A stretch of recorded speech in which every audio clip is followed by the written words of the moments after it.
এই হচ্ছে আমার ভাইয়ের মানে এনগেজমেন্টের খাবারের মেনু কার্ড। তো ভেবেছিলাম তো প্রচুর খাবো, ভাইয়ের বিয়েতে এক বালতি খাসি মাংস নিয়ে বসবো, দিয়ে বসে বসে সারাদিন মানে সারা রাত্রি ধরে খাবো, কিন্তু আলটিমেট খেতে কিছুই পারলাম না।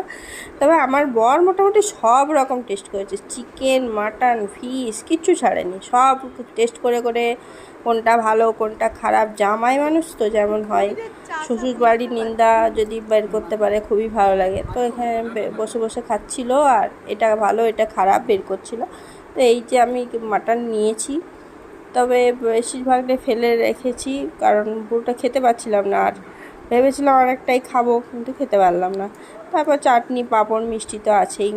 সবার হয় কি না জানি না, আমার তো হয়। যখন খাওয়ার সময় তখন তো খেতে পারি না, একগাদা ফেলে রাখি, আর পরে সেগুলো মনে পড়লে মনে হয় ইস কেন সেদিনকে নষ্ট করেছিলাম।